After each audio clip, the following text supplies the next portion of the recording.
नमो अरिहन्ताणम् नमो सिद्धाणं नमो आयर्याणम् नमो वज्झायाणम् नमो लोये सव्वसाहुणम् तीन भुवन में सार वीतराग विज्ञानता शिव स्वरूप शिवकार नमः त्रियोग समारिके। ये परमागली ग्रंथ हम पढ़ रहे हैं श्री छेड़ाला जी। इसके रचयिता हुए हैं पंडित श्री दौलत राम जी। इसके अंतर्गत उन्होंने 6 ढालें लिखी है, उसमें से हमारी चल रही है तीसरी ढाल जिसमें सम्यक दर्शन का वर्णन है। उसके अंतर्गत 7 तत्वों की चर्चा हमारी हो गई है। अब हम पढ़ रहे हैं 8 अंगों की चर्चा। उसमें हम पढ़ रहे हैं छंद नंबर हमारा चल रहा है ये वाला 12वां। इसको पढ़ते हैं एक बार। जिन वच में शंका न धार वृषभव सुख वांछा भाने मुनि तन मलिन न देख घिनावे तत्व कुतत्व पिछाने निज गुण अरु पर ओ गुण ढाके वा निज धर्म बढ़ावे कामादिक कर वृषते छिगते निज पर को सुदिढ़ावे। तो इस छंद 12वें छंद में 6 अंगों की चर्चा है। उसमें से हमने पढ़ लिया है कौन कौन से, निशंकित, निकांक्षित, निर्विचिकित्सा और कल पढ़ा अमूढ़ दृष्टि। क्या है अमूढ़ दृष्टि अंग? कौन बताएगा भाई, किसे याद है अमूढ़ दृष्टि अंग क्या है?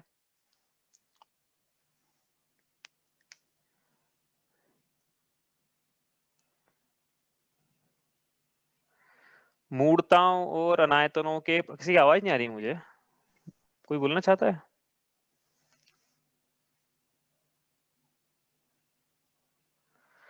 कुतत्व और कुतत्व का पहचान करके मूर्ताओं और अनायतनों के प्रसंग मिलने पर उसमें न फंसना, यह चौथा अमूढ़ दृष्टि नाम का अंग है। मतलब क्या है, सम्यक दृष्टि जीव को सच्चे देव शास्त्र गुरु और कुगुरु कुदेव कुशास्त्र सुतत्व कुतत्व आदि सबकी पहचान होती है।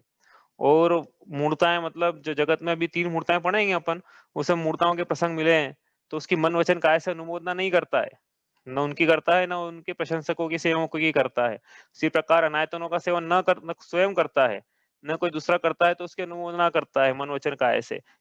इस प्रकार से अनेक प्रसंग अपने रेवती रानी की कल कथा देखी थी कि कैसे उनको साक्षात क्या ब्रह्मा विष्णु महेश के दर्शन हो गए थे साक्षात उनको तो, लेकिन उसके बाद भी रेवती रानी गई नहीं दर्शन करने के लिए। क्यों नहीं गई?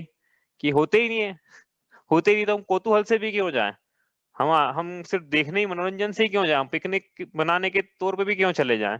इस प्रकार से हमने रेवती रानी की कथा देखी थी। इस प्रकार से क्या निशंक श्रद्धा रहता है कि जिन्हें भगवान के वचन मिथ्या नहीं हो सकते। उन्होंने बोला नहीं है मतलब नहीं है, ये दिख रहा है तो मायाचारी है, किसी की इंद्रजाल है, भ्रम है, हे हो नहीं सकता है ऐसा, कहानी की जिनवाणी में सर्वज्ञ ने नहीं बतलाया, वितरागी ने नहीं बतलाया, तो कैसे सत्य हो सकता है? क्योंकि सर्वज्ञ वितरागी का कहा हुआ ही सत्य है। इस प्रकार से हमने कल अमूढ़ दृष्टि, आप विचार करना भाई जिसमें इस प्रकार के हमें अंग प्रकट हो, मतलब हाँ यदि हमें यह नहीं पाया जा रहा है, इस प्रकार के हमें दोष हैं या कुछ और प्रकार की मान्यताएं हैं, तो मान्यताओं का निराकरण करके सच्चे देव शास्त्र गुरु की पहचान करके कुतत्व में ना फंसे। हाँ, इस प्रकार से अमूढ़ दृष्टि नाम का अंग हम सब प्रकट करें, जैसा रेवती रानी के था प्रयास करें वैसा हम सबके हो।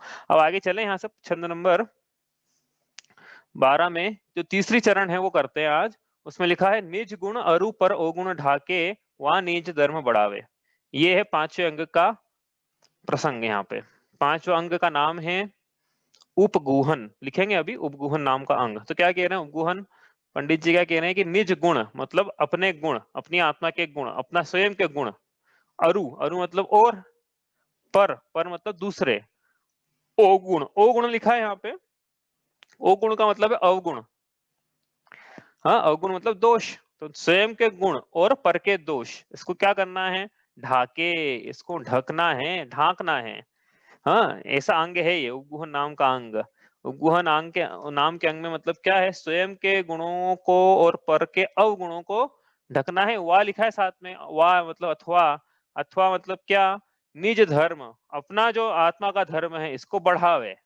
तो पूरा जो तीसरा चरण लिखा है, नहीं तीसरा चरण पूरा उपगुहन नाम का अंग क्या है उसके बारे में लिखा है। अपन लिखते हैं कि उपगुहन नाम का अंग क्या होता है, परिभाषा अपने को पता होना चाहिए कि उपगुहन क्या है एक बार, क्योंकि क्या है नए-नए शब्द है ना ये, तो कुछ लोग तो पढ़े हुए भी नहीं है, जैसे कि पहली बार ही सुन रहे हो, तो लिखना जरूरी हो जाता है, नहीं तो स्पेलिंग मिस्टेक हो जाती है कि आप हम क्या बोल रहे हैं, उपगुहन लिख रहे हैं, हम यहाँ से उपगुहन बोल रहे हैं और आप कुछ और लिख लो। इसलिए क्या हम सब चाहते हैं कि जो नए-नए शब्द है उसको एक बार अपन यहाँ लिख लिया करें। उपगुहन, उपगुहन,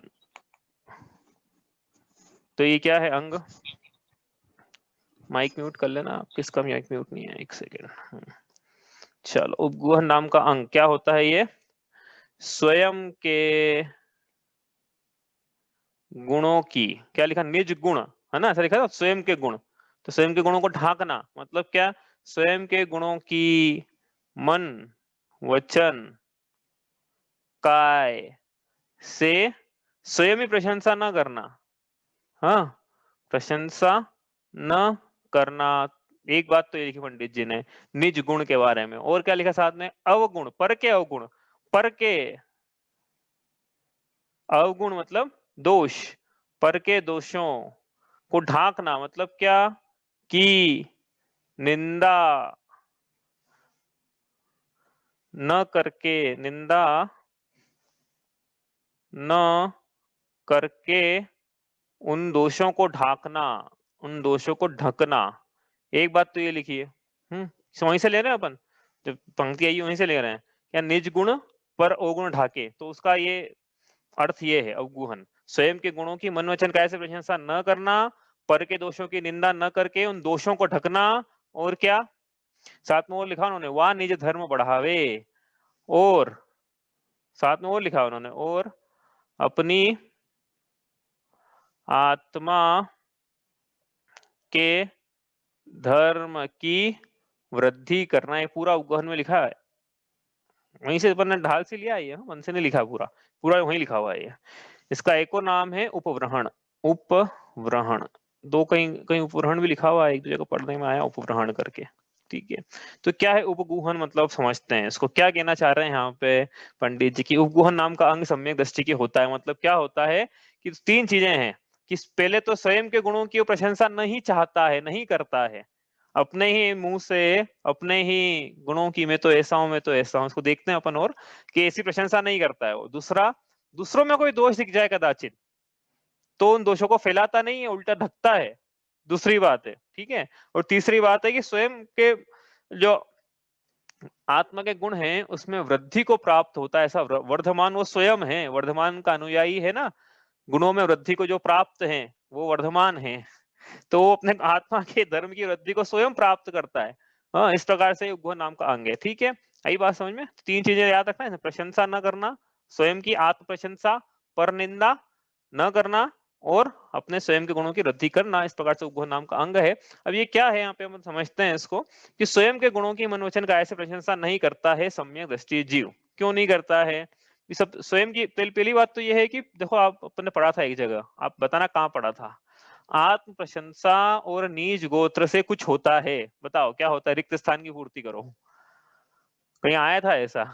उन्होंने पढ़ा है, अब मैं बताऊंगा नहीं, वो ढूंढना पड़ेगा कहाँ है वो MS पेंट, आप बताओ कहीं पढ़ा है? आत्म प्रशंसा और पर निंदा से देश होता है, देश मतलब क्या?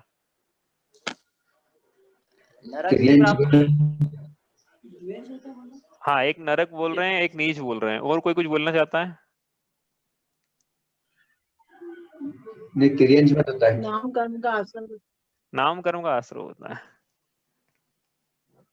आश्रय होता है, इतना तो चलो समझ में आ गया लोगों को, इतनी खुशी की बात है कि चलो लोगों को इतना तो याद है कि आश्रय होता है, ये पढ़ा था। और नरक का है कि त्रियंश का है कि नीच का है कि नाम का है? वही सूत्र जी का सूत्र है, तत्वार सूत्र का सूत्र है, तो मूल सूत्र में लिखा है आचार्य भगवान उमा स्वामी ने, आत्म प्रशंसा और पर निंदा से नीच गोत्र का आश्रय होता है, लिखा है ना, स्पष्ट लिखा है, आत्म प्रशंसा और पर निंदा से नीच गोत्र का आश्रय होता है। तो सौम्य दृष्टि ख्याल है ये, तो इसलिए नहीं करता है वो, डर के नहीं करता है कि मुझे नीच गोत्र का आश्रय नहीं करना है इसलिए मैं नहीं करूंगा, वो बात नहीं है, लेकिन तक ख्याल तो है ना। तो इसका मतलब क्या है, अपने को ये ध्यान रखना है क्या, कि पर की निंदा के भाव यदि हो रहे हो तो अपने पंक्ति ख्याल होना चाहिए कि पर की निंदा से क्या होता है, नीच गोत्र का आश्रय करूंगा मैं, नीच गोत्र में जन्म होगा फिर मेरा, नीच गोत्री मतलब क्या, देवशास्त्र का ठिकाना नहीं, कुलाचार का ठिकाना नहीं, इस मनुष्य बन गया तो, और बाकियों में गया तो बात ही खत्म हो गई फिर तो। हाँ, तो ये इसलिए सम्यक दृष्टि ख्याल पर की निंदा सचता है वो। अपन देखेंगे और ख्याल करेंगे, विचार करेंगे इसका। तो पहली बात तो यही है कि सम्यक दृष्टि नहीं करता है ये, क्योंकि उसको पता है नीच गोत्र का आश्रय होता है। आत्मनिंदा, आत्म प्रशंसा, तो आत्मनिंदा करता है पर प्रशंसा करता है, उल्टा करता है वो। देखेंगे इसको अपन और जैसा समय मिलेगा, लेकिन अभी तो पहले इसकी पंक्ति को अर्थ करते हैं कि स्वयं के गुणों की मन वचन काय से प्रशंसा नहीं करता है। क्यों नहीं करता है? तो पहले बताया मैंने कि भैया स्वयं की प्रशंसा करूंगा नीच गोत्र आश्रय। और क्या विचार है उसके? उसका ये विचार देखो, सीधी सी बात है, यदि मुझ में गुण पाए जाते हैं, जो भी गुण मुझ में पाए जाते हैं, जैसे मुझ में जिनेंद्र भगवान की भक्ति का गुण पाया जाता है, यही गुण है उसके, और क्या गुण है? सम्यक दृष्टि क्या गुण है? कि अच्छा कमाना आता है उसको, ये गुण है। तो मुझे जिनेंद्र भगवान की अच्छी भक्ति, मुझे स्तुतियां याद है, मुझे भजन याद है, मुझे श्लोक याद है, गाथाएं याद है, भक्तामर याद है, दोनों तीन जितने भी वर्जन चल रहे हैं संस्कृत के हिंदी के, सब याद है। इतने घंटे का स्वाध्याय है मेरा, ऐसा तप है मेरा। तो क्या है, लोगों को प्रेरणा मिल रही है क्या? ऐसा बोलेगा कोई कि लोगों को प्रेरणा देने के लिए? तो बोल सकता है ना भाई, वो तो स्वयं टटोल के देख लेना अपने अंदर कि हम प्रेरणा देने के लिए बोल रहे हैं कि हम अपनी प्रशंसा चाहने के लिए बोल रहे हैं। समझ में आ जाएगा ना? ये तो इतना तो हम जज कर लेंगे अपने आप को कि हम वास्तव में लोगों प्रभावना कर रहे हैं जिन धर्म की, स्वयं की प्रभावना कर रहे हैं कि हाँ देखो मैं कितना अच्छा हूँ। तो इसलिए सम्यक दृष्टि क्या है, इस प्रकार के उसमें गुण होते हैं, लेकिन वो स्वयं इस प्रकार से प्रशंसा नहीं चाहता है। क्यों? क्योंकि एक तो बताया मैंने नीच गोत्र का आश्रय, दूसरा क्या है कि ये जो प्रशंसा वो चाह है कि मेरी कीर्ति फैले, जगत में मेरी कीर्ति फैले। यह तो यश कीर्ति नाम कर्म का, ये भी हमने पढ़ा, यश कीर्ति नाम कर्म। आप देखना ऊपर देखो, प्रकम की प्रकृति याद सबको हो जाएगी। 148 ऐसा बिल्कुल भी मैं नहीं कह रहा हूँ आपसे कि हो जाएगी सबको, लेकिन हाँ कम से कम रोज सुनोगे तो आपको कुछ कुछ एक एक दो दो याद होना शुरू हो जाएगी। तो यश कीर्ति नाम कर्म कर का एक नाम कर्म है। स्वतंत्र प्रकृतियों में देखा, जोड़ों में देखा था हमने, जोड़ों में 10 जोड़े थे ना, आखिरी जोड़ा था ये यश कीर्ति, है ना? वही देखा था ना जोड़ों में। तो ये इस प्रकार से क्या है, यश कीर्ति के उदय के कारण, यश कीर्ति नाम कर्म के उदय से जगत में ख्याति होती है। तो ये यश कर्म नहीं चाहता, ये कर्म का उदय नहीं चाहता सम्यक दृष्टि की, मुझे कर्म के उदय में स्वयं को करता नहीं देखना चाहता है वो। इसलिए वो ये नहीं चाहता कि प्रशंसा जो मिल रही है वो क्या है, यश कीर्ति नाम कर्म का उदय है।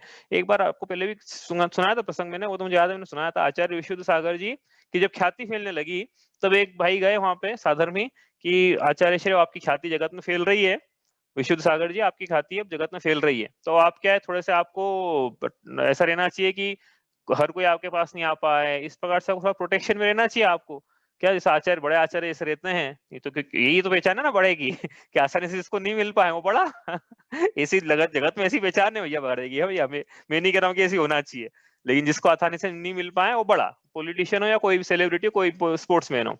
तो आचार्य श्री आप भी, अब क्या आपकी ख्याति फैल गई है, तो आपको थोड़ा सा रोक लगानी चाहिए, लोग आपसे इजीली नहीं मिल पाए। तो आचार्य श्री ने क्या जवाब दिया पता है? उस समय उन्होंने बताया कि उन्होंने ये जवाब दिया कि भैया ये जो जगत में कीर्ति फैल रही है, ये सब यश कीर्ति नाम कर्म का उदय है।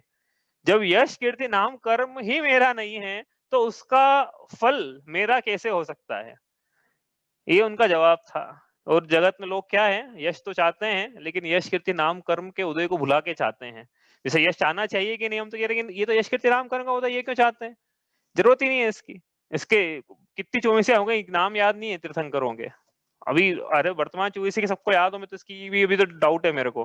तो भविष्य की और भूत की तो भूल ही जाओ, किसको भी याद नहीं हो, तो हमको भी याद नहीं, हम क्या होता है किसी की कि भविष्य काल के 24 तीर्थंकर कौन से होने वाले हैं। तो क्या है, ये तो यश कीर्ति नाम का उनका होता है, जब तक चल रहा है तो चल रहा है, नहीं चलेगा तो उससे अपने आत्मा को क्या फर्क पड़ जाएगा। हाँ, ये उसका ख्याल है। तो पहली बात क्या, नीच गोत्र का आश्रय। दूसरी बात, यश कीर्ति नाम कर्म का उदय।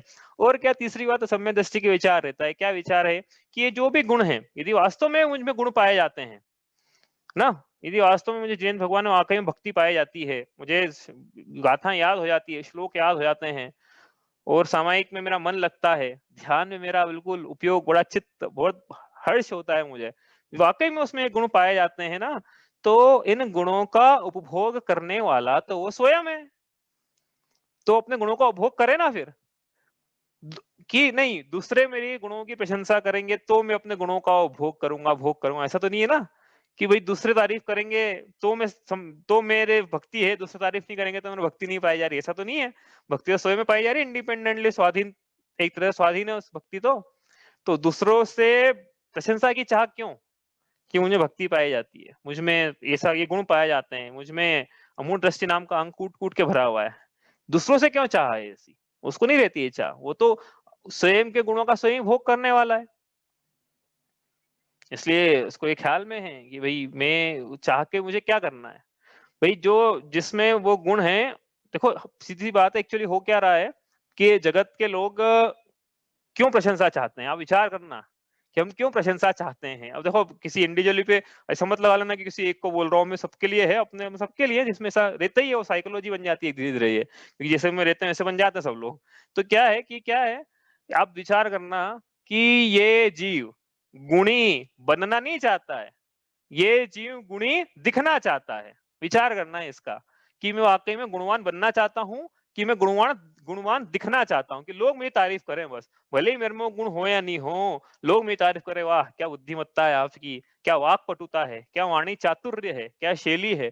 ये इस प्रकार से लोग वाक़ई में आपकी, मतलब आप यदि हो ऐसे, तो आप स्वयं भोग ही रहे हो ना इसको। और नहीं हो, तो ये जीव क्या है कि गुणी तो है नहीं, लेकिन गुणी दिखना चाहता है। इसलिए इसकी प्रशंसा की चाह है। भले हो नहीं हो अंदर, समझ में आ रही है ना बात कि भले ही वो जीव हो नहीं, लेकिन वो गुणवान लोगों से बुलवाना चाहता है कि मैं गुणवान हूँ, और स्वयं फिर कि देखो कितनी बुद्धिमत्ता है मेरे में। इस प्रकार की उसकी एक बहुत बड़ा एक दोहा चलता है, सुना होगा आपने शायद। बढ़े बढ़ाई ना करें, बड़े न बोले बोल। बड़े बढ़ाई ना करे, बढ़े बड़े न बोले बोल। हीरा मुख से ना कहे, बड़ो हमारो मोल रे भैया, बड़ो हमारो मोल। हीरा, यदि हीरा है तो वैसे ही चमकेगा वो। उसको लोगों से कहलवाने की जरूरत नहीं है कि देखो मेरे को, देखो मैं हीरा हूँ, मैं चमकता हूँ। हीरा अपने मुंह से नहीं बोलता है कि मैं हीरा हूँ, मैं रत्न हूँ। वैसे ही जो रत्न पारखी है, दिख रहा है उसको तो ये हीरा है ये। इसको उसको तो जो वाकई में हीरा है, उसको बताने, उसका काम बोलता है, उसको मुंह से बुलवाने की जरूरत नहीं है उसको उसको और उसको ये मतलब मन में चाह नहीं है कि मेरा काम बोलेगा हो, लेकिन उसको ऐसी कोई अभिलाषा नहीं है कि लोग प्रशंसा करें मेरी। तो स्वयं अपने गुण है, स्वयं अपने गुणों को भोगने वाला वो स्वयं ही तो है। प्रशंसा की चाह क्यों करना? हाँ, तो और दूसरा ये है कि स्वयं बने भाई, जिन गुणों को की प्रशंसा हम चाह रहे हैं कि हम ऐसे हैं, हम ऐसे हैं, हम ऐसे हैं, उन गुणों को प्रकट करो आप। स्वयं प्रशंसा मिल जाएगी। नहीं भी मिले तो फर्क नहीं पड़ता उससे। इससे क्या कह रहे हैं कि गुण होना चाहिए जीव में। यदि गुण है तो वह स्वयं गुणों को भोग रहा है, वो ही भोगेगा। क्या उसको भोगने वाला भी उन गुणों को, जो भी पाई जाती है उसमें वो गुण पाए जाते हैं, उन गुणों का तो एडवांटेज उसी को मिल रहा है ना, दूसरों को थोड़ी मिल रहा है। इसलिए उसको प्रशंसा की चाह नहीं होती है। इसलिए क्या है, स्वयं के गुणों की मन वचन का ऐसे प्रशंसा नहीं करता है। अब जैसा मैंने बताया, कोई ये बोल सकता है कि इसमें भाई कि प्रभावना भी हम नहीं करेंगे, जैसे किसी को नहीं बताएंगे कि हम रोज भाई, उदाहरण के लिए भाई जैसे कोई जिसका बहुत जॉब सुबह 7 बजे से ड्यूटी पे जाता है, रात में 12 बजे घर आता है, ठीक है। अब ऐसा व्यक्ति, सबको पता है कि ऐसा जॉब है इसका, लेकिन वो भी ऐसा बोले कि मैं सुबह 6 बजे उठ के अभिषेक के लिए जाता हूँ, तो प्रभावना होगी कि नहीं होगी धर्म की? तो बोलेगा हाँ बिल्कुल है ना, धर्म प्रभावना है, क्योंकि 7 बजे से 12 बजे उसमें भी 1 घंटा ये धर्म के लिए निकाल रहे हैं, तो वो ऐसा बोले, तो प्रभावना है कि नहीं? तो भाई वो आप भी ऐसा बोल सकते हो ना कि भाई हम नहीं बताएंगे लोगों को, हम स्वाध्याय करते हैं, हम सामायिक करते हैं, हम ध्यान करते हैं, हम 2 घंटे याद करते हैं गाथाएँ, श्लोक याद करते हैं, सामायिक भजन, उपवास ये सब करते हैं, हाँ? भक्ति करते हैं। इस प्रकार से वैयावृत्ति करते हैं, आहार दान में सबसे पहले हम आगे रहते हैं। इस प्रकार से यदि हम लोगों को नहीं बताएँगे, तो लोगों को पता कैसे, मतलब प्रभावना कैसे होगी धर्म की? ये लोगों को प्रश्न रहता है, ठीक है? तो उसका उत्तर यही है कि भई अपने अंदर जो है झाँक के देख लेना, कि हम वाक़ई में जिनेंद्र भगवान के धर्म की प्रभावना करने के लिए, लोगों का धर्म में स्थितीकरण करने के लिए साधर्मियों से वात्सल्य भाव हो, और वो भी जिनेंद्र भगवान के धर्म को अपनाएं, इसके लिए कह रहे हैं, या अपनी प्रशंसा चाहने के लिए कह रहे हैं? तो अपन स्वयं विचार करें ना भाई। होता क्या है कि जीव एक उपवास करता है, फिर 3 कर लिए मतलब, तो मंदिर में जाके फिर क्या है, लोगों से पूछा, हाँ कितने उपवास करे आपने? तो क्यों पूछ रहा है वो लोगों से, किसने उपवास किए? उसको लोगों से कोई मतलब नहीं है लोगों ने कितने किए, उसको अपना बताने की मैंने 3 किए, मैंने 5 किए, मैंने 10 किए, ताकि अब पलट के पूछेंगे ना अपन कि हाँ भैया मैंने 1 किया, आपने कितने किए? अरे हमने तो 3 किए। तो ये क्या है, उसको अपने अपनी प्रशंसा चाहना है। हाँ, यदि उसके ऐसा भाव है कि नहीं लोग हाँ, कि 3 किए जा सकते हैं, भैया देखो मैं 60 प्लस में हूँ, डायबिटीज़ का पेशेंट हूँ, फिर भी 3 कर सकता हूँ। ऐसी प्रभावना तो अलग बात है, लेकिन वो तो अपन स्वयं अंदर झांक के देख लेना प्रत्येक व्यक्ति की क्या है, अंतरंग में प्रशंसा की चाह है या प्रभावना की चाह है। हाँ, ठीक है, तो अपन आगे चले यहाँ से। ठीक है, ये तो हो गया अपना स्वयं के गुणों की विमोचन का ऐसा सम्यक दृष्टि जीव इसलिए प्रशंसा नहीं करता, उसको सब ख्याल में है कि मैं ही अपने गुणों को प्रगटाऊं मैं, ऐसे गुण, और जब मुझ में नहीं है तो प्रकट करूं, चाहूं क्यों मैं, और यदि मिलना होंगे तो प्रशंसा ऐसी मिलेगी ना, प्रशंसा चाहने ही क्यों पहली बात तो। चलो अपन आगे चले यहाँ से। ये तो ये प्रशंसा न करने की बात। अब सम्यक दृष्टि जीव दूसरे नंबर की लाइन जो लिखी यहाँ पे, अपने एक कर ली भाई, एक एक करके आगे चल रहे हैं यहाँ पे हैं, ये अपन ने ये वाली ये पंक्ति कर ली यहाँ से यहाँ तक। अब अपन नेक्स्ट कर रहे हैं यहाँ से, पर के दोषों की निंदा न करके उनको ढकना।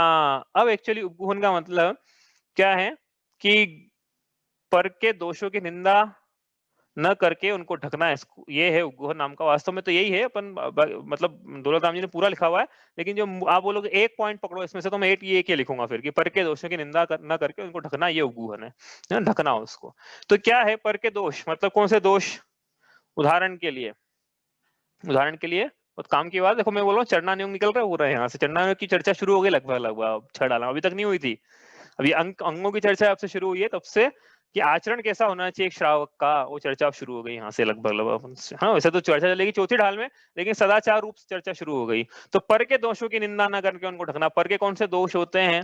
उदाहरण के लिए देखो, रत्नगण शावकाचार्य जी में लिखा कि पर के दोष क्या होते हैं। स्वयं शुद्धस्य मार्गस्थ बालाशक्त जनाश्रयाम वाच्यताम तत्प्रमार्जन्तम तद वदन्ते उपगूहनम। स्वयं शुद्धस्य मार्गस्य, जिनेन्द्र भगवान का बतलाया हुआ मार्ग तो स्वयं ही शुद्ध है, उस पर चलने वाला भी शुद्ध हो जाता है, और मार्ग का आचरण श्रद्धा करने वाला भी शुद्ध है, वो मार्ग ही अपने आप में शुद्ध है, सभी को शुद्ध करता है, इसलिए मार्ग तो शुद्ध है, मार्ग में कोई दोष नहीं है, जिनेन्द्र भगवान के मार्ग में कोई दोष नहीं है। लेकिन कदाचित ऐसा हो सकता है बालाशक्त जनाश्रयाम, कि किसी में वो मार्ग पर चलने की शक्ति नहीं है। ठीक है, अब वो मार्ग पे चलना तो शुरू करता है, लेकिन अपने आचरण में दोष लगाता है, क्योंकि शक्ति नहीं है उसमें। श्रद्धान तो है कि हाँ ये मार्ग सच्चा है, हाँ, लेकिन शक्ति नहीं है, और हो सकता है किसी की श्रद्धान भी नहीं हो, तो क्या है, दोष लगाता है अपने आचरण में। तो वो दोष यदि किसी के दिख जाए, किसी साधर्मी के जो जिनेन्द्र भगवान के बतलाए मार्ग पे, लोगों में ऐसा प्रचलित है कि हाँ ये जिनेन्द्र भगवान के मार्ग पे चलने वाला पुरुष है, हाँ, अब वो पुरुष भी हो स्त्री हो, मतलब तो पुरुष लेके चलते हैं, तो पुरुष जिनेन्द्र भगवान के मार्ग पे चल रहा है, लेकिन लोगों में प्रचलित है ऐसा, लेकिन अब उसमें कोई दोष लग जाए कि भाई ये इनमें कुछ दोष देखते हैं मन किस प्रकार के, तो उन दोषों को क्या करना।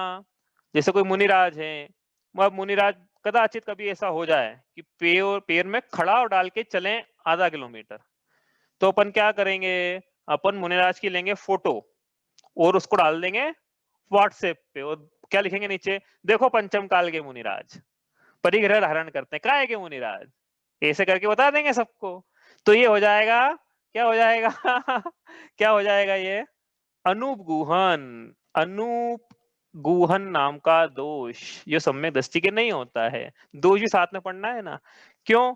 क्योंकि भैया देखो, मुनिराज की तो ख्याति जगत में कैसी व्याप्त है, कोई भी हो, चाहे द्रव्यलिंगी हो, चाहे भावलिंगी हो, चाहे द्रव्यलिंगी भी ना हो, चाहे सिर्फ भेषधारी हो जिन्होंने वेश धारण किया हुआ है। द्रव्यलिंग देखो, द्रव्यलिंग और भावलिंग में क्या अंतर है बता देता हूँ मैं आपको।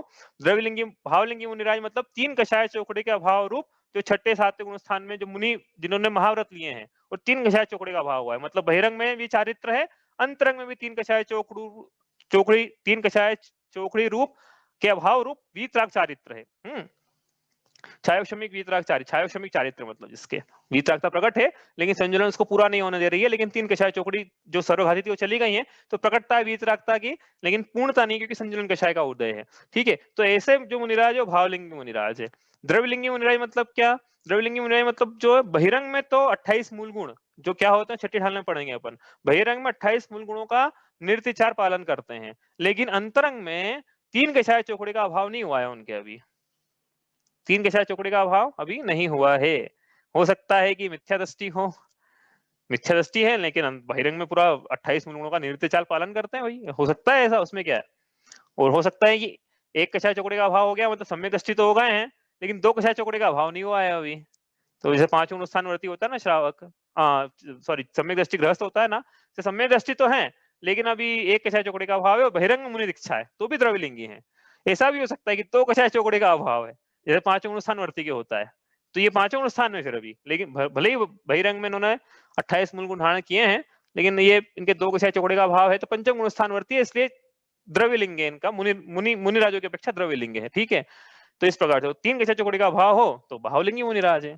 तो ये 2 प्रकार के तो है ही।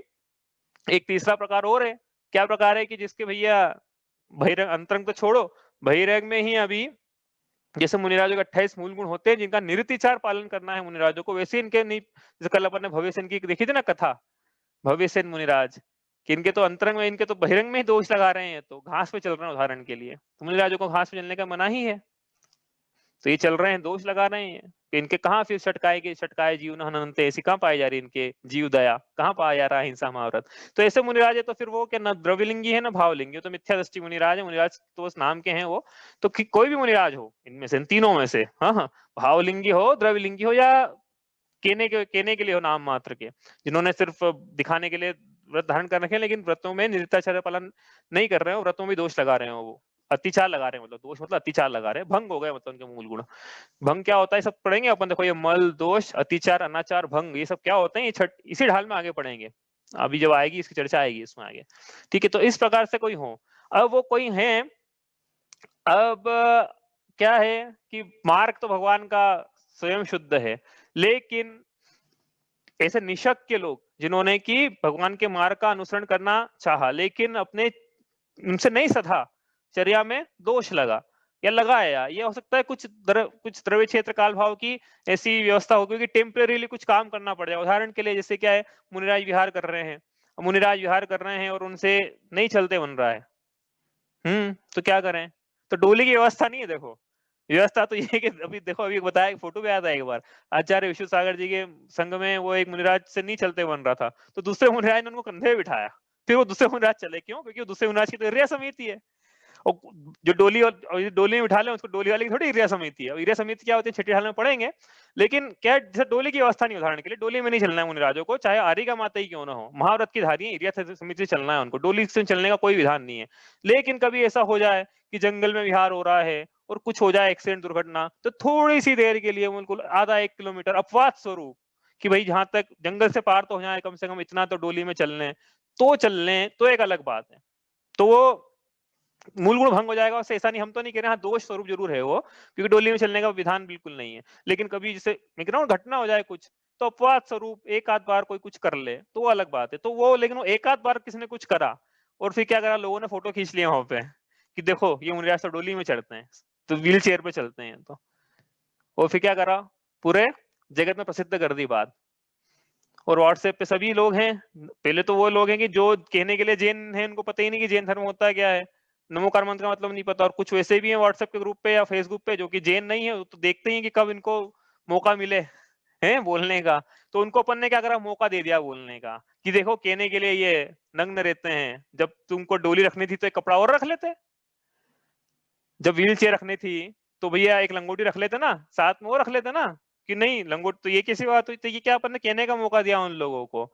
मतलब क्या है, सीधी सी बात ये समझना कि यदि किसी जैन धर्म से जो जुड़ा हुआ है, जगत में ख्यात है कि हाँ ये धर्मी है, उनके दोषों को यदि नहीं ढका, हाँ कदाचित दोष लग जाए, उनको नहीं ढका और उल्टा प्रचारित कर दिया, तो फिर सारे जगत में ये बात फैल जाती है और वो उस एक व्यक्ति की गलती को पूरे धर्म का बतला के प्रसारित किया जाता है कि इनका तो धर्म ही ऐसा है, इनके तो मुनिराज होते ही ऐसे हैं, इनकी तो आरिका माता ऐसी होती है, इनके छुल्लक जी अलग जी ऐसे, इनके धर्मी ऐसे ही है, साधर्मी कहने के लिए व्रती, इनके सारे व्रती ऐसे ही होते हैं कि ये दोष लगाते हैं, कुछ भी हो जाए देखो दोष बने, तो क्या है, मैंने तो अपवाद स्वरूप दोष लिए हैं यहाँ पे कि डोली वाला, बाकी दोस्त तो लिस्ट आप सबको पता है अच्छी, सब मेरा को बताऊंगी तो मैं अनुकूल हो जाऊंगा नहीं तो मेरी तरफ से, हाँ? तो मैं नहीं बताने वाला हूँ, बाकी सबको पता रहती पहले से कि ऐसा ऐसा हो रहा है, सब जगत में चल रहा है, पता पड़ जाता है, कहीं से खबर आ जाती है, खुद ही देख लेते हैं, हमने भी देखे बहुत सारे, तो पता पड़ जाता है।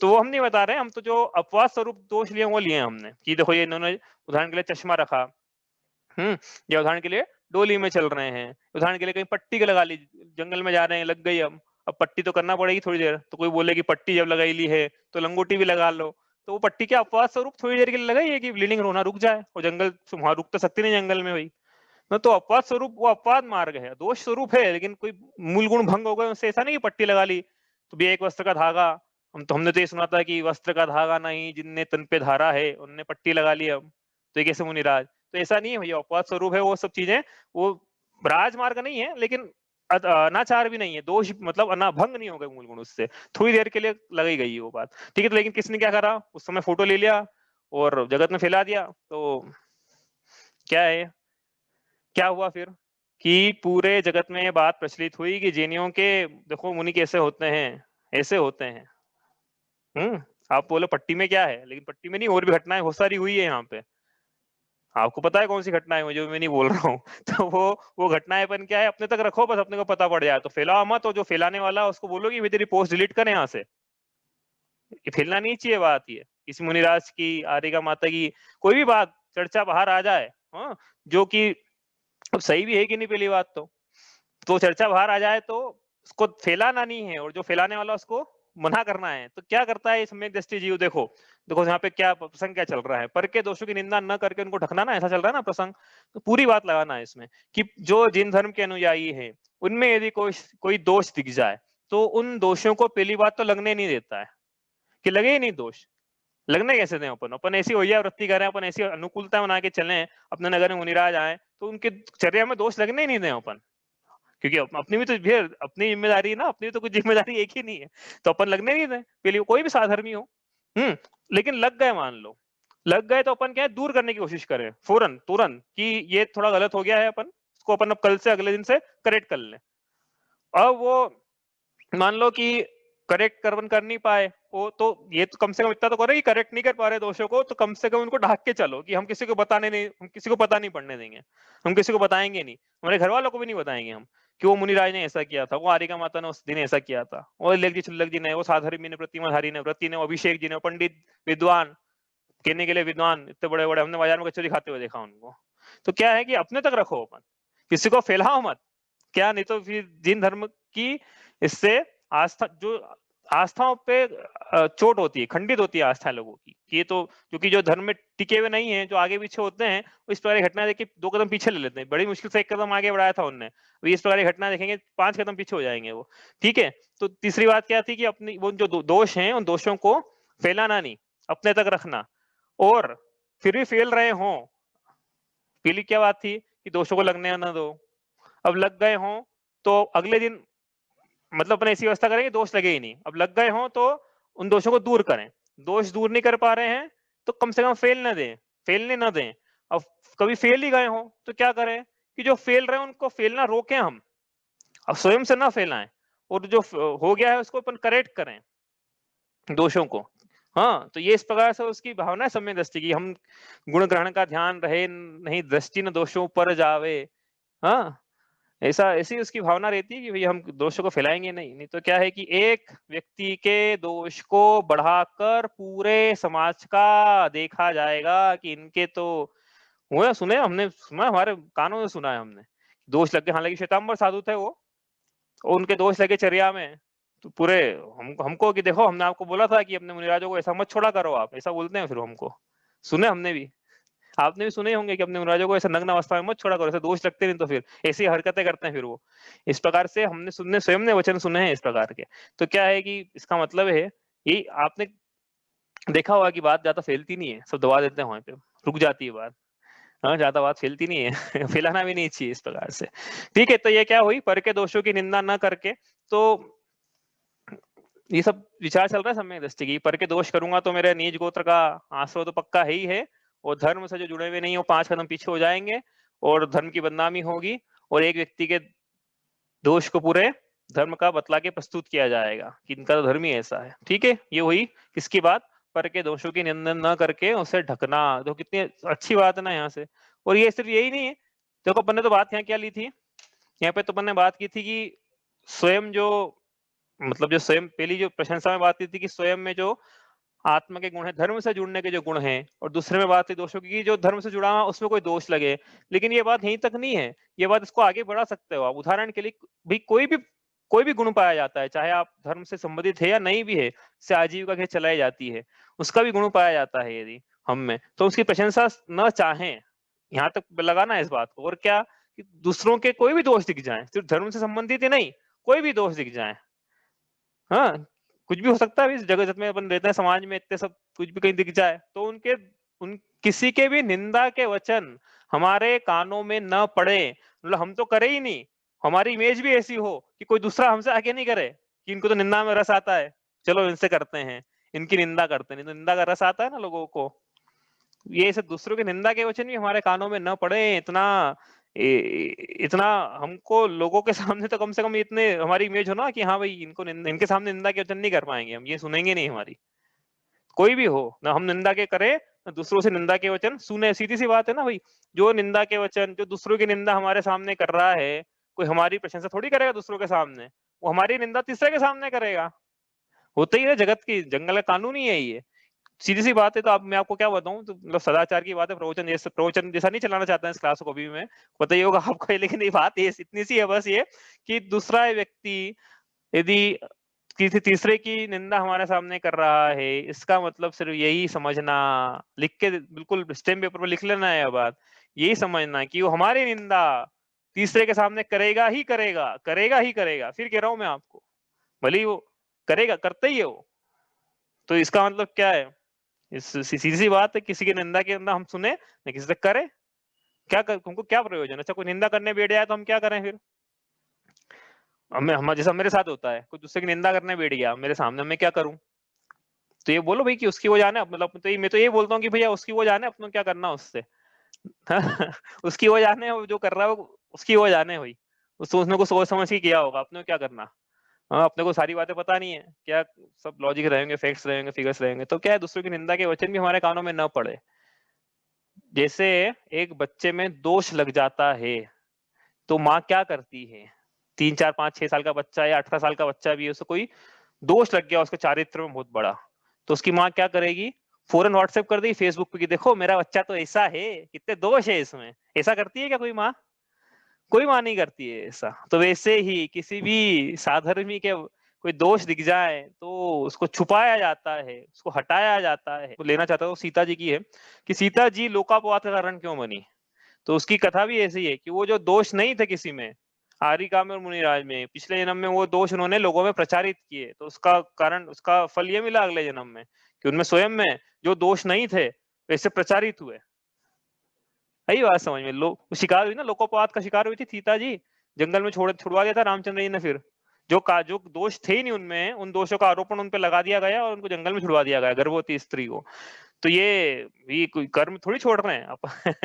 क्या, हाँ, इसलिए क्या है कि ये विचार करता है कि पर में दोष दिख जाए तो क्या विचार चलता है इसके कि भाई जिसमें दोष दिख रहे हैं, ये दोष तो मुझ में भी पाए जाते थे, भाई कोई रहित मिथ्यात्व का सेवन करते हुए दिख जाए तो अपन क्या करेंगे, लोगों को बताएंगे कि रहित मिथ्यात्व का सेवन कर रहा है, कि उसके दोष छुड़वाएंगे अपन।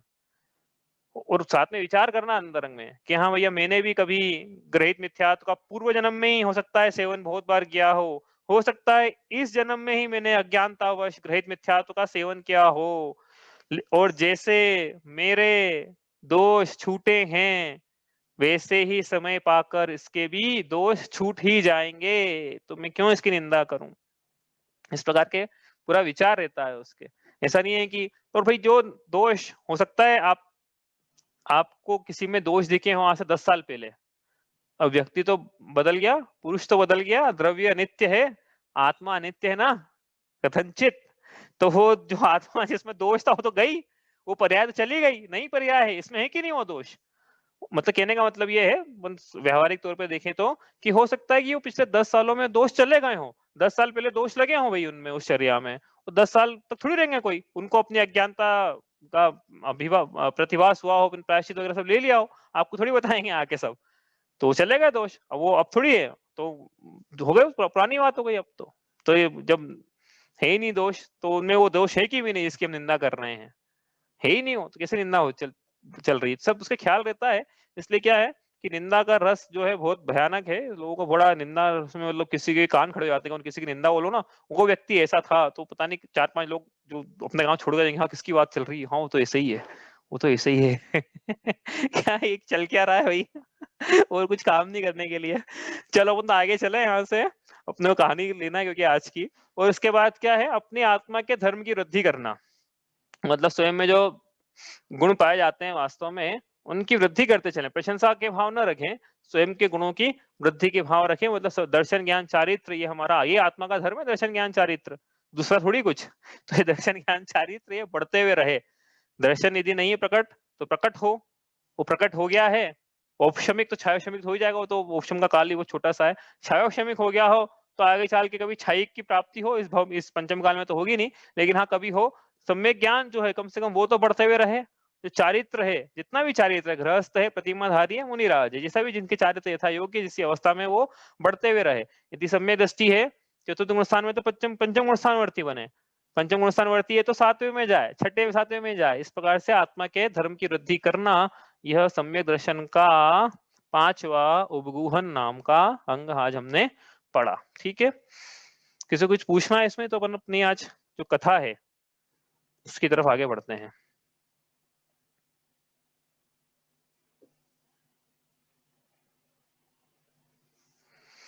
चलो बढ़िया है, किसी कोई प्रश्न नहीं है इसमें।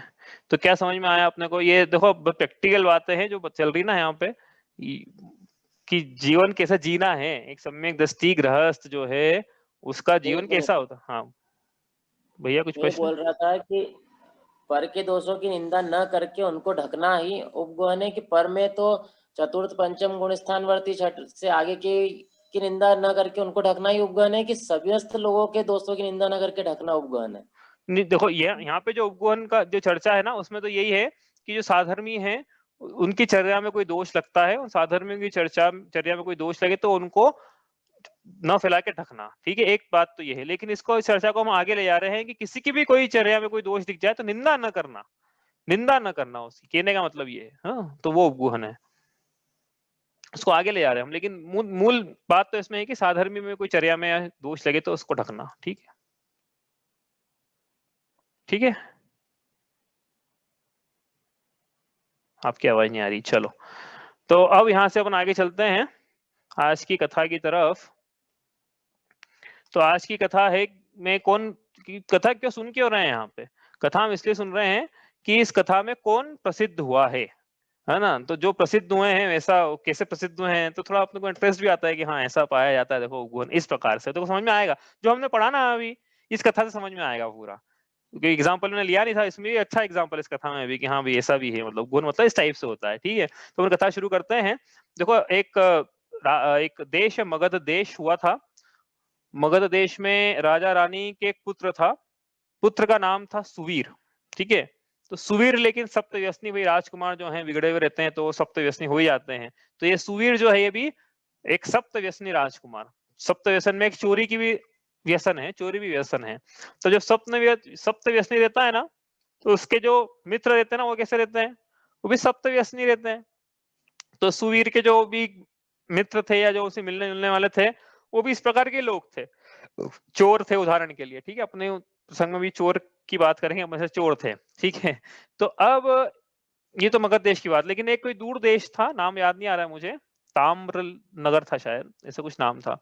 तो वो नगर में एक जिन भक्त सेठ रहते थे, उनका नाम था जिन भक्त सेठ। जिन नाम जैसा उनका नाम था वैसे उनका काम था, जिन भगवान के भक्त थे इसलिए उनका नाम पड़ा जिन भक्त सेठ। और जिन भक्त सेठ जो थे वो उनका वो बिल्कुल धर्मपरायण थे, कहने का मतलब है कि उन्होंने बहुत सारे मंदिर बनवाए, बहुत सारे मंदिर को जीर्णोद्धार कराया। अपने घर के पास में भी उन्होंने एक, कहीं लिखा है ऊपर बनवाया, कहीं लिखा पास में बनवाया, कि एक अच्छा भव्य मंदिर बनवाया उन्होंने, भव्य जिनालय बनवाया। अब ये सेठ भी थे साथ में, तो इन्होंने क्या करा कि वो भव्य जिनालय बनवा के जो भगवान पार्श्वनाथ के 3 छत्र थे उसमें एक छत्र में वैडूर्य मणि बिल्कुल चमचमाती हुई लगवाई उन्होंने छत्र में। और वो वैडूर्य मणि ऐसी कि पूरे, मतलब जो लोकल एरिया था उसमें पूरी प्रसिद्ध हो गई कि वैडूर्य मणि लगी है छत्र में, वैडूर्य मणि लगी है। तो ये जो सुवीर था, ये सुवीरता के बाद पहुंची कि वो वैडूर्य मणि लगी है उस छत्र में, बहुत अच्छी है, वो कीमती है, बहुमूल्य है, इस प्रकार से। अब वो ये तो चोर है, अब इसने क्या है अपने सभी चोर साथियों को बुलाया और एक तरह से एक चैलेंज रखा कि इतने चोरों में क्या कोई ऐसा चोर भी है जो वो जिन भक्त सेठ के जिनालय में छत्र पर लगी हुई वैडूर्य मणि को चुरा पाए। तो उसमें से एक चोर बोला कि अरे ये तो मेरे बाएं हाथ का खेल है। एक सूर्यक नाम का चोर था, सूर्यक नाम का। तो उसने बोला अरे तुम्हारे बाएं हाथ का खेल है, तो मैं अभी चुरा के लाता हूँ। ऐसा बोल के उसने चैलेंज स्वीकार किया वो। अब वो गया कहाँ, जिन भक्त सेठ के पास। अब चुराना आसान थोड़ी था, पहरेदार वगैरह सब रहते हैं वो तो अब उसने जिन भक्त सेठ को ऑब्जर्व करा थोड़े दिन तक कि ये क्या है, कौन है ये सेठ, क्या करते हैं क्या नहीं करते हैं। तो उन्होंने देखा कि ये जो तपस्वी है, मुनिराज है, एलक जी छुल्लक जी, इनका जैसा भेष रहता है वो भेष सब ऑब्जर्व किया उन्होंने। तो ये छुल्लक जी के भेष जैसे लोग है ना, इस भेषधारी को इनकी बहुत आवभगत करते हैं ये, इनको बड़ा आश्रय देते हैं कि मंदिर में रह जाओ करके इस प्रकार से। तो उसने बोला ये बढ़िया है। तो उसने क्या करा, स्वांग रचा और स्वांग में छुल्लक का वेश धारण कर लिया। और क्या करा, बड़ा व्रत उपवास करके अपनी बड़ी प्रसिद्धि करवाई और शरीर भी सुखा लिया। शरीर भी क्या है, व्रत हुआ तो व्रत, व्रत की प्रसिद्धि हुई तो क्या शरीर सूखना भी चाहिए ना साथ में, तो शरीर भी सूख गया और व्रत से प्रसिद्धि भी हो गई। अब ये ऐसी प्रसिद्धि करवा के इनके नगर में गए, जिन सेठ के नगर में गए। अब ये कौन, वो छुल्लक स्वांग जिन्होंने धरा है, सूर्य नाम का चोर जो कि अब छुल्लक के वेश में है। तो अब ये गए और जिन भक्त सेठ ने जैसा इनको देखा वैसे ही, जैसा कि इनकी चर्या रहती है, उनको क्या पता कि चोर है ये, तो उन्होंने बड़ी आवभगत करी, उनसे बोला कि यहीं आप रह जाओ, मंदिर में रहो। जैसे कि छुल्लक जिस मंदिर आते तो मंदिर में रहते ना, छुल्लक जी अलग जी मुनिराज, तो वो भी बोले चलो हम भी, मतलब उन्होंने भी बोला कि आप मंदिर में रहो थोड़े दिनों के लिए, ऐसे ही आपसे विनय है, यहीं आप थोड़ा दिन के लिए हमें धर्म लाभ दो करके। तो छुल्लक जी ने ना नुकुर करी, ऐसे बताया कि हम नहीं रहना चाहते, लेकिन फिर भी ठीक है आप इतना इंसिस्ट कर रहे हो तो हम रह जाते हैं करके। तो वो छुल्लक जी जो हैं वो उस मंदिर में रहे। अब ये जो जिन भक्त सेठ हैं, इनको किसी काम से कहीं जाना पड़ा रात में, कि इनको दूसरे नगर जाना है या समुद्र यात्रा पे जाना है, जहां भी जाना है। तो वो क्या है, वो जो मंदिर की व्यवस्था है वो छुल्लक जी को संभाल के कि हम बाहर जा रहे हैं, आपसे अनुमति लेते हैं, हमको बाहर जाना है किसी काम से, व्यापार आदि के सिलसिले में। तो ये मंदिर की व्यवस्था आपके आपके अनुसार चलेगी, तो आप ही हैं इस मंदिर में करके। तो छुल्लक जी को पूरी व्यवस्था दे दी। छुल्लक जी बड़े खुश, मन ही मन, ये तो वो चाहते थे। तो और जिन दत्त सेठ जो है, जिन जिन भक्त सेठ जो है वो नगर के बाहर चले गए। अब वो क्या, नगर के बाहर गए या कहीं जाके उन्होंने एक रात में विश्राम के लिए कहीं ठहरे, नगर से बाहर गए और नगर के बाहर जो भी धर्मशाला आदि थी वहां वो ठहरे जाके रात में। अब उसी रात में ये जो सूर्य चोर जो छुल्लक जी के वेश में, इन्होंने क्या करा, वो वेडूरी मणि ली, चुरा ली। यही तो ही करना आए थे वो। चुरा के उन्होंने पोटली जैसा कुछ बनाया, अपने पास रखी और भागे। अब कोई भी रत्न होता है ना, पुराने जो रत्न होते थे सबकी, सब में सब कांतिमान हुआ करते थे, सब में से अपनी अपनी आभाएं हुआ करती थी, अपनी चमक होती थी। तो वेडूरी मणि की अपनी एक चमक थी, अपनी एक आभा थी। तो उस आभा के कारण रात में वो मणि चमकने लगी। जैसे अंजन चोर के कहानी में भी हुआ था, वैसी इस चोर की कहानी में भी वही है। तो ये वेडूरी मणि चमकने लगी, सिपाहियों ने देख लिया कि भैया ये कोई चोर है जो चुरा के ले आ रहा है। अब इसके पीछे भागे सब सिपाही, चोर चोर चोर, ऐसा हल्ला मच गया पूरा। और छह छुल्लक के वेश में, ये जो सूर्य चोर था वो छुल्लक जी के वेश में था, छुल्लक जी के वेश में मणि चुराई उसने। और वो भागने लगा, सिपाही भागने लगे, चोर चोर चोर। अब ये तो दुर्बल हो गए थे, क्योंकि ऊपर से उन्होंने इतने किए से ज्यादा इनसे भागते बना नहीं। वो सिपाही इनके पीछे लग गए। लेकिन फिर भी जैसे जैसे भागते भागते ये नगर के बाहर तो पहुंच गए, और सिपाही भी नगर के बाहर पहुंच गए। अब ये उसी धर्मशाला में पहुंचे जहाँ की जिन भक्त सेठ ठहरे हुए थे। अब इनको पता नहीं था कि वो ये वही है। अब वो ये वहां गए और फिर सेठ जी दिखे सामने इनको, तो सेठ जी से बोले कि मुझे क्षमा कर दो, मुझसे गलती हो गई करके। वो पीछे से सिपाही आने लगे, चोर चोर चोर चोर चोर करके। अब सेठ जी ने इनको देखा, छुल्लक जी को, फिर सिपाहियों को देखा और आवाज सुनी, चोर चोर चोर चोर। तो समझ गए एक सेकंड में ये क्या माजरा है, समझ गए कि वो कुछ इन्होंने कुछ चोरी करी है। ये छुल्लक जी है नहीं है, तो कोई चोरी है, जो जो इतने दिनों से मेरे साथ रह रहा था, जैसे ही आज रात मौका मिला इनको, इन्होंने चोरी कर ली है। और सिपाही पीछे लग गए, पूरा मतलब सिपाहियों का कुनबा आ गया है बिल्कुल, चोर चोर चोर चिल्लाते हुए। अब सेठ जी ने क्या बोला, उपगुहन अंग पढ़ रहे हैं अपन। सेठ जी ने क्या बोला, क्या बोला उन्होंने सिपाहियों से कि अरे ये तुम क्या कर रहे हो, ये तो छुल्लक जी हैं, ये तो हमारे धर्मात्मा हैं, ये तो हमारे साधर्मी हैं। ये जो वेटूरी मणि लेकर आए हैं, ये मैंने ही इनसे बोला था कि आप लेकर आना, ये मेरे साथ ही रह रहे थे इतने दिनों तक, ये कोई चोर नहीं है, आप इनसे क्षमा मांगिए, आपने कैसे इनको चोर बोला। इतनी सब सिपाहियों ने से बोला, सिपाहियों ने बोला अच्छा ऐसी बात है क्या। तो ऐसा बोल के वो, तुमको समझ में आया कि ये चोर नहीं है, ये तो सेठ जी ने बोला था लाने के लिए, काय के चोर। तो वो चले गए सिपाही। तो इस प्रकार से हो गई कथा समाप्त। इस प्रकार से जिन भक्त सेठ उपगुहन अंग में प्रसिद्ध हुए, तो कैसे प्रसिद्ध हुए कि उन्होंने सिपाहियों से और जगत से ये बात छुपा ली। क्या छुपा ली? कि जैनियों के क्षुल्लक जी ऐसे भी होते हैं, चोर होते हैं। जगत में क्या विख्यात होता नहीं तो नहीं छुपाते तो, कि इनके ये क्षुल्लक के वेश में होते थे ना, ये चोर होते हैं वास्तव में। ऐसी जगत में कीर्ति फैलती, अपकीर्ति फैलती, तो उस अपकीर्ति से बचा लिया जिन भक्त सेठ ने क्षुल्लक जी को भी और धर्म को भी। नहीं तो क्या है कि एक व्यक्ति की चोरी को, अब उनको थोड़ी पता कि ये वास्तव में चोरी है, वो तो ये लगता, उनको तो ये लगता है कि क्षुल्लक जी है और क्षुल्लक जी चोरी होते हैं, सभी क्षुल्लक जी चोर है, सारी जितने वेश सारे दिखे ना इस प्रकार से, ये सब चोर होते हैं। सिपाही तो ये समझते, तो उनसे बचा ली ये बात कि नहीं ये तो हमारे साधर्मी है, ये तो हमारे महात्मा है। इस प्रकार से प्रसिद्ध हुए जिन भक्त सेठ उपगुहन नाम के अंग में। ठीक है, तो ये हुई कथा जिन भक्त सेठ की। इतनी सी कथा है ये, इससे अपने को ऐसे ही सीखना है कि कोई ऐसे दोष लगे अपने मोबाइल में फोटो हो तो डिलीट कर देना। इस प्रकार से कोई किसी मुनिराज के हो कि देखो ये ऐसे पाए गए, ऐसे वीडियो है इनके, ऐसी अवस्था है, चप्पल पहन के पाए गए उदाहरण के लिए, या स्वेटर पहन के, या कुछ चादर ओढ़ी हुई थी, या पैर में मोजे पहने हुए थे, इस प्रकार से कोई भी चर्या हो तो फौरन डिलीट कर देना उसको, संभाल के मत रखना। कि आपको तो पता है भाई, लेकिन दूसरे को पता पड़ेगा तो वो क्या बोलेगा कि देखो ये तो ऐसे ही होते हैं। वो तो उनने किसी, और आपको क्या पता भाई वो किसी कारण से हो सकता है, उन्होंने कुछ काल में थोड़ी देर के लिए वैसी चर्या करी हो किसी कारण से, कारण थोड़ी पता है अपने को। बीमारी हो, बहुत ज्यादा बीमार हो, तो फिर कुछ अपवाद स्वरूप बीच में कुछ कर लिया हो, तो वो कोई राजमार्ग वो नहीं है, लेकिन वो जो अपवाद मार्ग है उसी को फैला के ऐसा बतलाया जाए कि यही राजमार्ग है इनका। तो लंगोट तो पहनते नहीं है और बाकी सब चीजें कर लेते हैं। हीटर में वेड़े आते हैं, गीजर में वेड़े आते हैं, गीजर में नहीं हीटर में वेड़े आते हैं, एसी में वेड़े आते हैं। तो ये बतलाने लायक नहीं है ये सब चीजें, ठीक है। अब मैं तो भाई, मैंने आपसे बोला ना कि मैं तो वही बोलूंगा कि जो यहाँ पे अपवाद मार्ग स्वरूप चीजें हो जाती हैं, लेकिन अब कोई आपको दिखी जाएगी तो अपवाद क्या है, तो है ही ऐसे है, तो कोई ऐसा हो केस, वो मैं नहीं बताऊंगा आपको वो, क्योंकि पता है आपको क्यों नहीं बताऊंगा, आपने पढ़ लिया वो नाम का अंग है ना। तो अपने पास ऐसा कुछ हो केस आ जाए तो अपन बिल्कुल भी नहीं बढ़ाएं और सामने वाले को बोल दे कि भैया से डिलीट करो मैसेज को। ठीक है, तो इस प्रकार से ये हुआ उपगुह नाम का अंग। इसमें सिर्फ बात यह कि सिर्फ धर्म के क्षेत्र में नहीं, हम जैसा कि हमने बताया कि अन्य क्षेत्र में भी हम अपनी प्रशंसा न चाहें, पर की निंदा न करें। पर की निंदा से नीच गोत्र का आश्रय होता है। चलो, कोई प्रश्न है किसी का? वरना इतना ही करते हैं आज। अगर कोई अपने को बताइए ना। क्या भैया भैया बोलो पहले। हाँ, एक मिनट, भैया कुछ बोल रहे थे, अमीश भैया।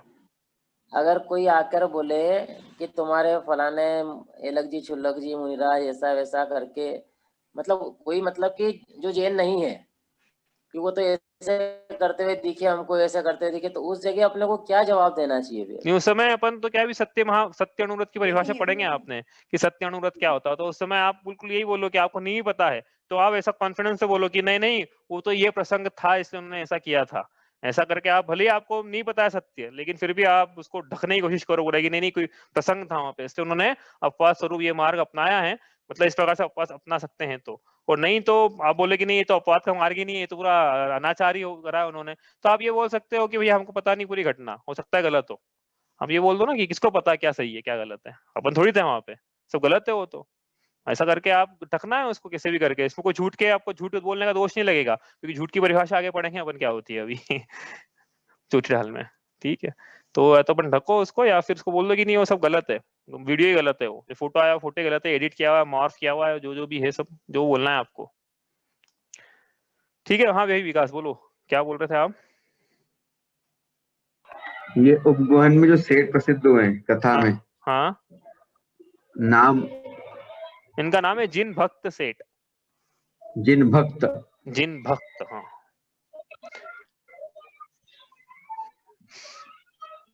चलो, और कुछ?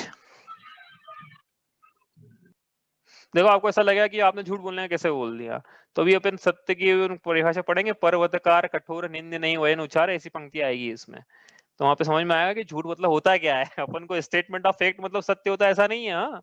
तो फिर बहुत गड़बड़ हो जाएगी ऐसे में, तो स्टेटमेंट ऑफ फैक्ट मतलब सत्य, सत्य की परिभाषा ये नहीं है कि वास्तविकता को उजागर करना, ये सत्य नहीं होता है। सत्य की परिभाषा कुछ और है, जो अपन आगे चौथे ढाल में पढ़ेंगे। चलो इतना ही करते हैं आज।